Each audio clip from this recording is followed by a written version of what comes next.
I was in my garage when my life quietly split in two, not with a shout, not with an argument, just a text message vibrating on a dusty workbench. I remember the exact moment because everything before it still feels like someone else's life. I was sanding a small wooden birdhouse, running my fingers along the edges trying to get them smooth enough for a child's hands, my grandson's hands. I'd promised myself I'd finish it before our trip, the Alaska cruise, the one I'd been counting down to, like a child myself. Sunlight cut through the narrow garage window, turning floating dust into something almost peaceful. I was thinking about whales, orcas specifically. Oliver had been obsessed with them for years. He knew their names, their migration patterns, the difference between dorsal fins. I'd booked a private whale watching excursion just for him. I wanted to see his face when they surfaced. That was when my phone buzzed. I wiped my hands on my jeans and smiled when I saw my son's name. Michael. I assumed it was logistics. A reminder. Maybe a question about luggage. I was already halfway into a reply in my head, but then I read the message. I won't quote it exactly. I don't need to. The meaning is burned into me anyway. He told me they'd decided the cruise should be just the three of them. He said it was about quality family time. Is that a paradox?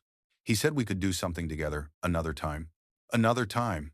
I stared at the screen, reread it, then read it again slower, as if different pacing might change the meaning. It didn't. The words didn't soften. They sharpened. Just the three of us. I set the phone down carefully, like it might explode if I moved too fast. My reflection stared back at me from the dark screen, older than I felt, more fragile than I wanted to admit. The birdhouse sat unfinished in front of me, and that's when it hit me. I wasn't being left out of a vacation. I was being removed. Because this wasn't just any trip. I'd planned every detail.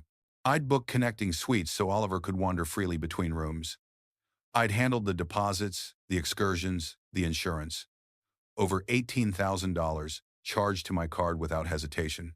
And somehow, I was no longer part of it. I walked into the house, my legs moving before my thoughts caught up. The living room still smelled faintly like lemon polish. Photos of my wife lined the mantel. Sarah, 4 years gone, but still everywhere. I sat at the kitchen table where we'd raised our son, where she'd helped him with homework, where we'd laughed, argued, planned a future I thought was solid. I picked up my coffee mug even though it was cold. I needed the weight of it in my hands. I told myself not to overreact. I told myself there had to be a misunderstanding. But something deep inside me, something old and quiet, was already whispering that this wasn't sudden at all. This was the result. The result of years of saying yes. Of stepping in when it was easier than watching them struggle. Of believing that love meant never keeping score. I should have seen it coming. The way requests had turned into expectations. The way gratitude had faded into entitlement. The way help was no longer acknowledged, just assumed. My phone buzzed again. Another message. They needed my credit card for a few more expenses. Their cards were a little tight. They'd pay me back. Of course they would. That was the moment something inside me shifted. Not anger. Not yet. Clarity. And I didn't know it then, but that single text sent so casually, so confidently was the first domino. What happened next would tear apart everything I thought I knew about my son, my role in his life, and the price I'd paid to feel needed. And once the truth started coming out, there was no putting it back. I didn't reply right away. That in itself was unusual for me. I'd spent most of my life responding immediately, emails, calls, requests, especially when it came from my family, especially from Michael. If he needed something, I was there. That was the unspoken agreement I'd lived by for decades. But this time, I let the phone sit face down on the table. I tried to remember when things had started to feel uneven, not broken, just tilted, like a picture frame slowly slipping out of alignment, so gradually you don't notice until one day it's unmistakable. After Sarah died, the balance shifted. I don't blame Michael for that.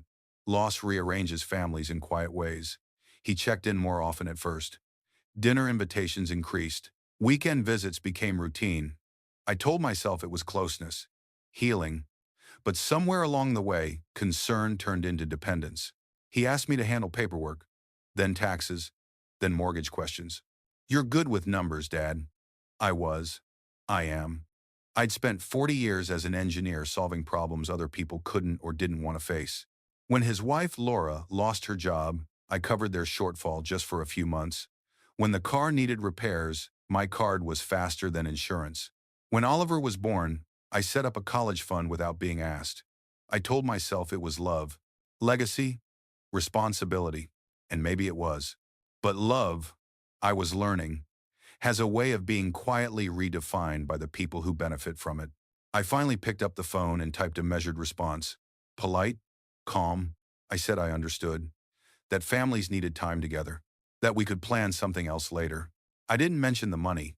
I didn't mention the birdhouse. I didn't mention the fact that the trip had been my idea in the first place.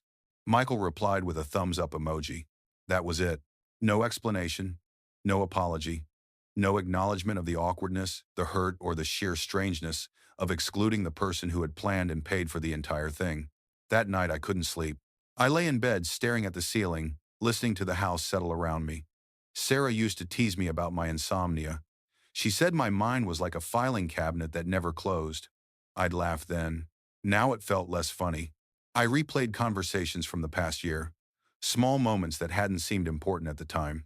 Michael insisting I put his name on one of my accounts in case something happens.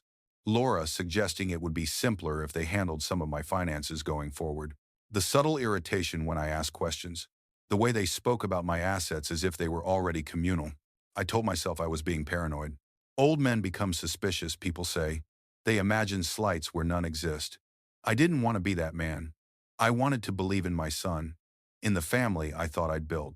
But doubt has a way of growing in silence. A week later, I received an email from the cruise company, a routine confirmation, updated passenger list attached.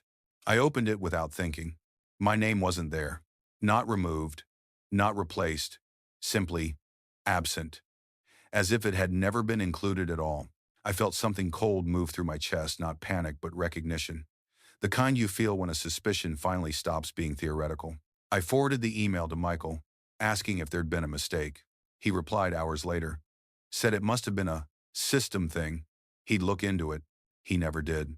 Instead, 2 days later, he called me not to explain, but to ask for my social security number. For some paperwork, he said. Just routine stuff. That was when I realized how carefully this was all being done. No confrontation. No dramatic fallout. Just quiet adjustments, small omissions, gentle nudges, like someone slowly erasing me from my own life. I hung up the phone without giving him the number. And for the first time since Sarah passed, I made a decision entirely on my own. The next morning, I called a lawyer. I told myself it was just for advice, just to understand my options, just to make sure everything was in order. But deep down, I already knew. You don't call a lawyer unless something is already broken.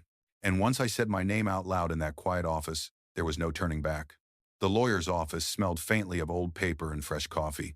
It was the kind of place that made time feel heavier, slower, thick carpet, wooden shelves lined with books that hadn't been touched in years but still carried authority just by existing. The receptionist smiled politely, the way people do when they're trained to be calm around other people's problems. I told myself again that this was precautionary, that I was overreacting, that any good parent would want clarity. Still, my hands trembled slightly when I filled out the intake form. Name, date of birth, marital status, widowed. That word still landed harder than I expected. The lawyer, a man in his early 50s named Robert, listened without interrupting. I explained the cruise situation first. It felt trivial once I said it out loud, almost embarrassing. A family disagreement over a vacation. I half expected him to smile and reassure me I was worrying over nothing. Instead, he asked questions. Who paid for the trip? Whose name was on the booking? Had I signed anything recently? Were any accounts joint? Each question peeled back another layer I hadn't intended to expose. I mentioned adding Michael's name to one checking account. For emergencies, I said quickly, as if that explained everything. Robert nodded, but his pen didn't stop moving. Then I mentioned the power of attorney document, the one Laura had printed for me last year, assuring me it was standard and just in case. I'd signed it without much thought. They were family. And after Sarah died, the idea of someone helping if I became ill felt comforting. Robert finally leaned back in his chair. Do you know exactly what that document authorizes? He asked. I hesitated. That should have been my answer. He explained it calmly, carefully. The way doctors explain diagnoses they know patients aren't ready to hear. Financial power of attorney. Broad language, very broad. Authority to manage accounts, move funds, make decisions in my name. Did you notice the effective date? He asked. I shook my head. It became active immediately, he said. Not upon incapacity. The room felt smaller. I told him Michael would never abuse that he was a good son, that this was probably just a misunderstanding layered on top of poor communication. Robert didn't argue. He simply slid a document across the desk. Bank statements. He'd pulled them after I authorized a review. Transactions I hadn't noticed. Transfers labeled family expenses. Withdrawals timed just before large purchases. I recognized things Michael had casually mentioned in passing. A renovation. A new vehicle lease. None of it illegal. Not technically, but none of it discussed. I stared at the numbers, trying to reconcile them with the version of my son I carried in my head. The boy who used to save his allowance for weeks just to buy his mother a scarf. The teenager who promised he'd always take care of us when we were older. I don't think he means harm, I said quietly. Robert's voice softened. Intent is difficult to prove, he said, but patterns aren't. I left the office with copies of everything and a knot in my stomach that didn't loosen all day. That evening, Michael called again. Cheerful. Almost too cheerful. He talked about the weather in Alaska. How excited Oliver was. How I'd love the photos. I listened without interrupting. Then he casually mentioned needing my signature on one more thing. Just routine. Just paperwork. I asked him to email it. When it arrived, my heart sank. It was an amendment to my will. Minor changes, he'd said. Streamlining. Simplifying. But the more I read, the clearer it became. Control shifted earlier. Assets transferred faster. Safeguards removed. All under the assumption that I wouldn't notice, or wouldn't object, or wouldn't understand. That night, I sat alone at the kitchen table again, the same place where part one of this story had quietly begun. Only this time, I wasn't confused. I was awake. And for the first time, I stopped asking myself why my son was doing this and started asking what I was going to do about it. I didn't sleep that night. Not because I was afraid, but because my mind finally stopped making excuses. There's a strange calm that comes when denial runs out. The constant mental noise fades, replaced by something sharper, colder. Not anger yet, just awareness. I laid every document Robert had given me across the dining table. Bank statements, copies of the power of attorney, the proposed will amendment. Each page felt heavier than the last, not because of what it said, but because of how long it had been happening without my consent. I traced the dates with my finger. Transfers began 6 months after Sarah died. That detail hurt more than anything else. Not because of the money, but because grief had been the opening. While I was still learning how to eat dinner alone, while I was forgetting where I put my keys and repeating stories, someone had decided I was vulnerable enough to manage. I wondered how many times Michael and Laura had talked about me when I wasn't there. How often my name came up in quiet conversations, followed by phrases like, "It's better this way," or "He doesn't really need to know." The next morning, I didn't call them. Instead, I went back to Robert's office. He didn't look surprised when I walked in. "I want to freeze everything," I said. My voice sounded steadier than I felt. Accounts, authority, all of it. He nodded once. No judgment, just process. We revoked the power of attorney. Immediately. Filed it properly, sent notices to the banks, set alerts on every account, changed passwords I hadn't touched in years. For the first time in a long while, I felt protected. That afternoon, Michael showed up at my house unannounced. I saw his car pull into the driveway and felt my chest tighten, not with fear, but anticipation. This was the moment things would stop being subtle. He didn't knock. He never did anymore. He walked in smiling, like nothing had changed. Like he hadn't quietly tried to rewrite my future while asking me to fund his vacation. "Dad," he said, glancing around. "We need to talk." I gestured to the chair across from me at the table. He didn't sit. Instead, he launched into explanations I hadn't asked for. The paperwork was just precautionary. The transfers were temporary.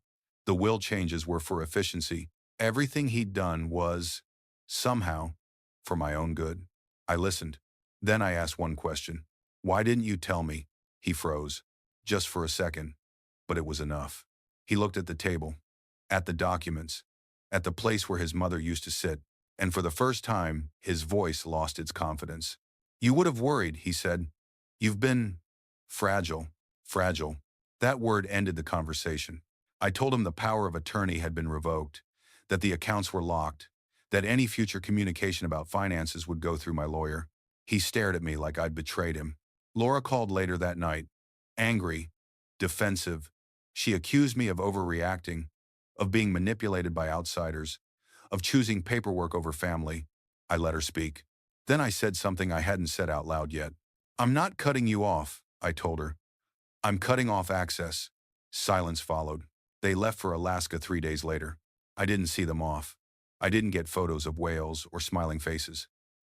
I finished the birdhouse alone and placed it on the shelf in the garage, unfinished paint and all. I told myself this was temporary, that space would bring clarity, that time would heal things. I didn't yet understand that some lines, once drawn, don't fade, they harden. And their next move would prove exactly how necessary that line had been. They didn't speak to me for 3 weeks after Alaska. No calls, no messages, no photos of Oliver standing on a deck with the ocean behind him. At first, the silence felt like punishment. Then it started to feel strategic. People don't go quiet when they've accepted a boundary. They go quiet when they're deciding how to get around it. I used the time to do something I should have done years earlier. I paid attention. I reviewed every account myself. Slowly, methodically. The way I used to review blueprints back when mistakes could cost millions. Patterns emerged once I stopped skimming. Small withdrawals that never triggered alerts.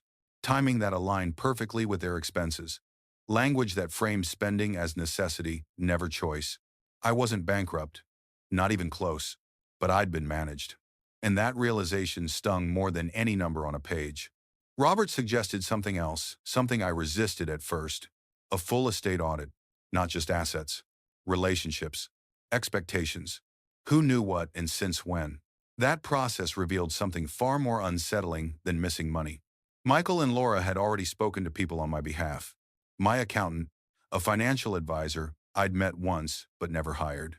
Even a distant cousin, under the guise of future planning. They hadn't forged my signature. They hadn't lied outright. They had positioned themselves as inevitable, as if my role was already shifting from decision-maker to formality. I realized then that the Alaska trip hadn't been about bonding. It had been about testing removal. Could they exclude me without consequences? Could they move forward without my presence, yet still with my resources? The answer, until recently, had been yes. That changed the morning Michael finally called. His tone was different, careful, controlled. He asked how I was feeling, mentioned the weather, asked if I'd eaten. Then he pivoted. They were under stress, he said. Financial pressure, parenting challenges. I wouldn't understand how hard things were now. I told him I understood pressure better than he thought. He paused. Then he asked if we could reset. Start fresh. Forget paperwork and lawyers. Keep things in the family. That's when I told him about the estate audit. The line went quiet. I explained that I'd also updated my will, that everything was now documented, witnessed, and protected, that any future changes would require my direct involvement and independent counsel.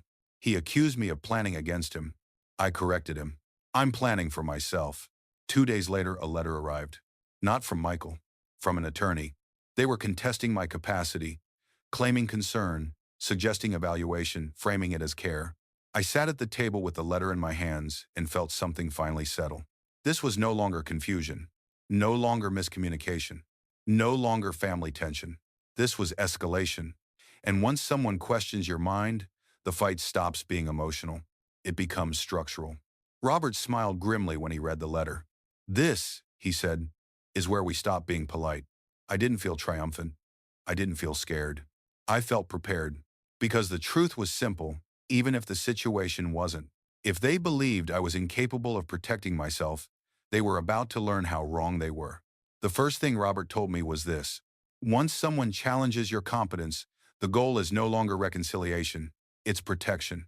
That sentence changed how I approached everything that followed. We stopped speaking in hypotheticals. We stopped worrying about feelings. We started building a record. Every message from Michael was archived. Every voicemail transcribed. Every email backed up in 3 separate locations. Robert brought in an independent medical evaluator, someone I chose, not someone appointed after the fact. Comprehensive, thorough, no shortcuts. When the report came back, it was unambiguous. Cognitively intact, financially literate, fully competent. We filed it preemptively. Then we went on the offensive. The estate documents were finalized within a week. Assets restructured, access restricted, powers clearly defined and notably not assigned to Michael or his wife. The trust for Oliver was established the same day. Irrevocable, professionally managed, untouchable. Robert explained that this wasn't punishment, it was insulation. And insulation only works if it's in place before the storm hits. The formal response to their attorney went out on a Thursday morning. Polite, firm, document-heavy, it dismantled the implication of incapacity point by point. It also included a warning: any further attempts to interfere with my financial autonomy would be treated as coercion. Michael called that night. He didn't yell. He didn't plead. He sounded lost. He said they never meant for it to go this far. That lawyers escalate things, that his wife felt attacked, that I was overreacting. I let him speak. When he finished, I asked one question. Who suggested questioning my capacity? Silence. I asked again. He said her name. And something clicked, not anger, not heartbreak, but clarity. This wasn't about money anymore. It was about control. I told him there would be no further discussions without counsel present, that I loved him, but I wouldn't negotiate my independence. He accused me of choosing documents over family. I told him I was choosing reality over denial. The next move came faster than I expected. They attempted to access one of my accounts, an older investment portfolio I'd forgotten still listed Michael as a secondary contact. The institution flagged it immediately. Fraud prevention protocols triggered. Robert was notified within hours. That attempt changed everything. The tone shifted from civil dispute to risk management. We filed a formal notice.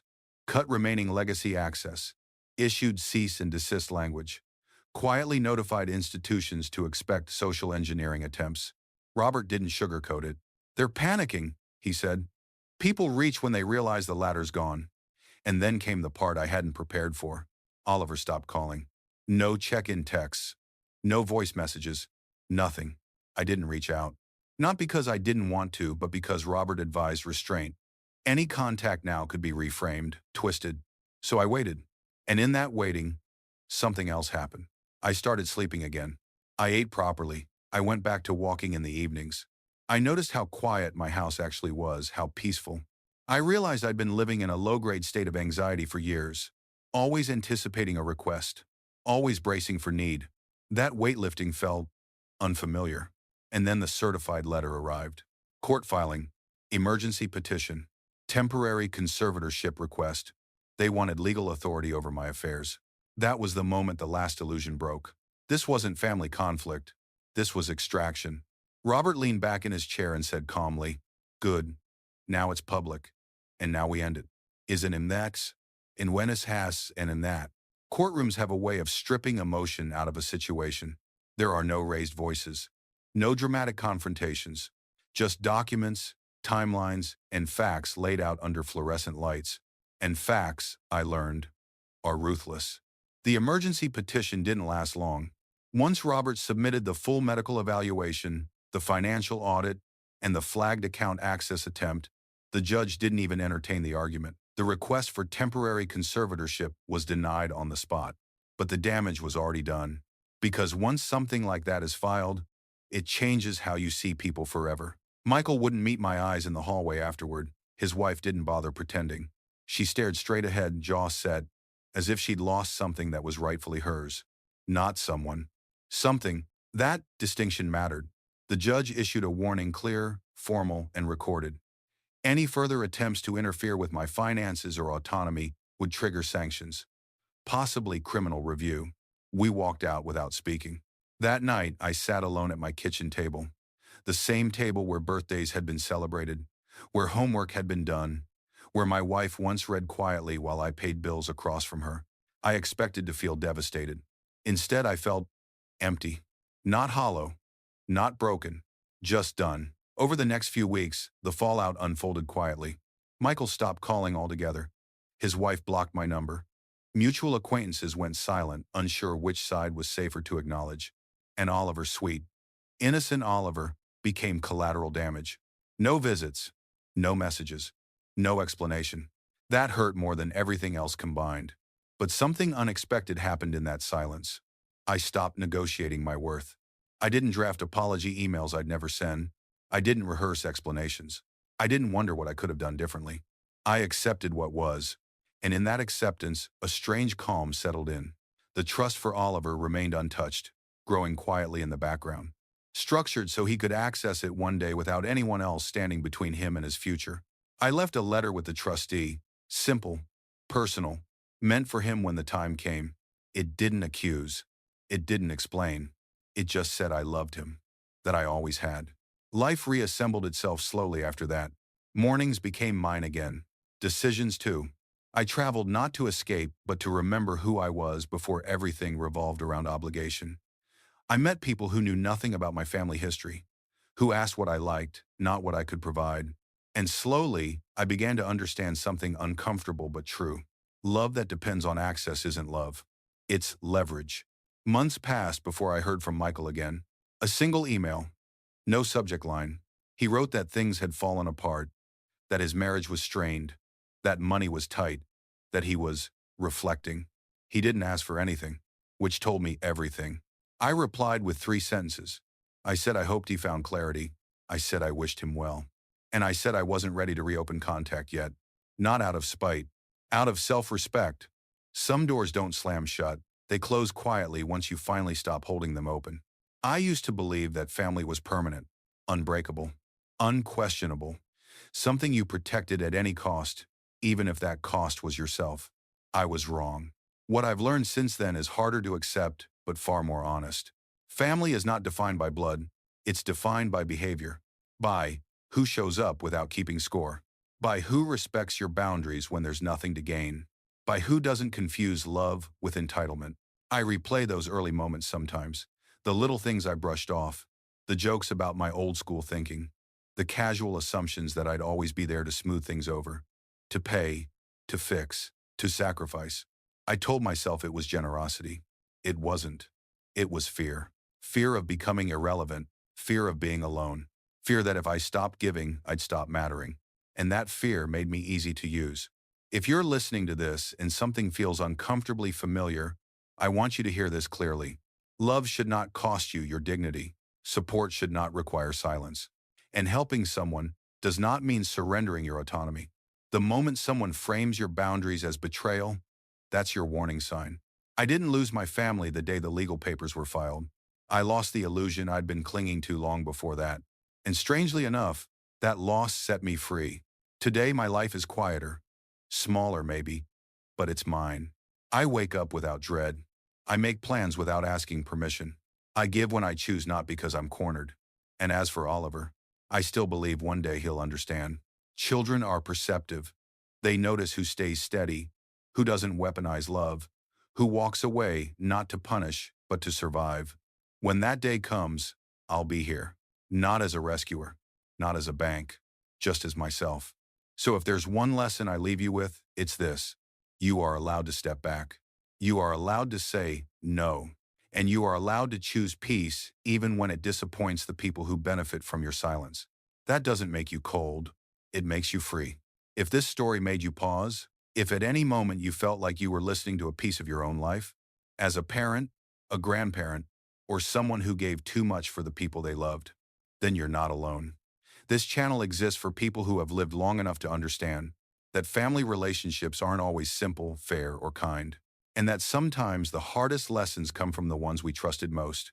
If you want to hear more real stories like this, stories about loyalty, quiet betrayal, boundaries, and finding self-respect later in life, I invite you to subscribe, not to support me, but so you don't have to sit with these thoughts by yourself. And if this story brought something up for you, a memory, a regret, or a moment you've never said out loud, leave a comment below. I read every one, and many others reading them will realize they aren't alone either. Sometimes, being understood is the first step toward healing. Thank you for staying until the end. I'll see you in the next story.